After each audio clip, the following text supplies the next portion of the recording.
I'm Avais Ahmed. I'm the chairperson and president of the Utah Muslim Civic League. I was born in Nigeria. I'm ethnically Pakistani, but I've grown up here in Utah for 31 years. There are 60,000 plus Muslims in the Salt Lake Valley. And the very interesting thing is it's an extremely diverse community. There's 120 plus different countries that are represented here. So if you come to a Friday prayer, you'll find people anywhere from Europe to Africa to Asia. Khosrow Somnani, who is an Iranian-American businessman and philanthropist who's been involved in the community for many years, who I've actually known through my dad and my own involvement from the community.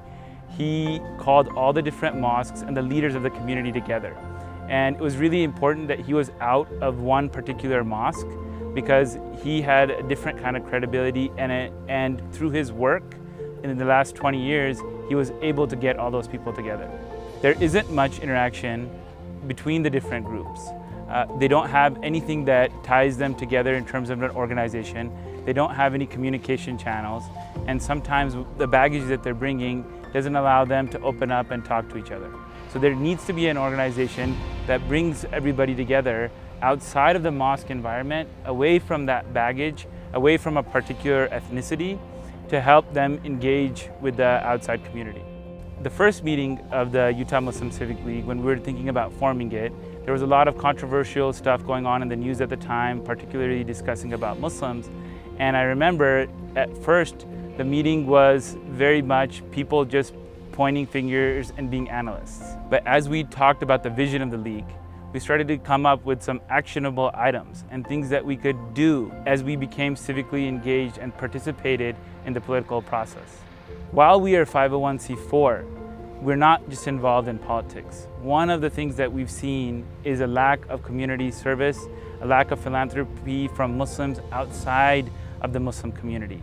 In a democracy founded on the principle of equality, with a vibrant tradition of civil rights, we have the power to change things for the better by acting together. Let me tell you about a few of our programs. One of our programs we created was because Muslims are not registered to vote. So we created teams in each of the mosques to go out there and get them registered. So in addition to getting those people registered, we helped the existing voters get to the polls. So we organized rides, we organized people at the different polling stations if people got lost, or helping them with their language. So in addition to the 1,500 new voters, we were able to activate more of the 12 to 15,000 registered voters to vote, which made a big impact in the local elections. Another big issue that we tackled here are refugees and immigrants are really afraid of the legal system. So when they get small petty infractions like tickets or other things, it can lead them to have much bigger problems which prevent them from employment.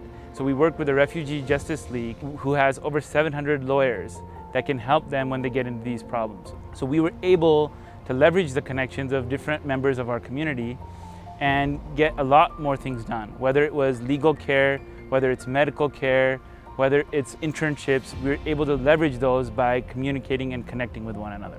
When we've interacted with our partners, we've discovered many initiatives that we can get involved and make an impact on. And as we've been doing our work, by the compelling nature and what people have seen us accomplish, they're wanting to jump in, take action, and participate in these initiatives.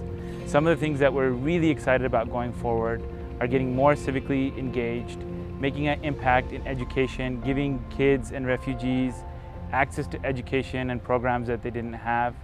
And also, we're really excited to take part in some of the community service, including helping with the homeless issue here, including helping with some of the elder folks' homes here, and any other project that doesn't affect just the Muslim community.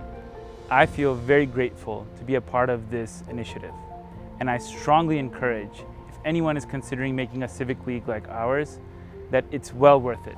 There's going to be issues, it's going to be hard getting everyone involved on the same page with the diverse community we have, but the fruits that we've seen here in Utah, they've been well worth it. So I strongly encourage those of you guys who are watching, if you're sitting on the sidelines and still thinking about this, get off the sidelines. Start in your community, take this model that's been so successful here and implement it in your community.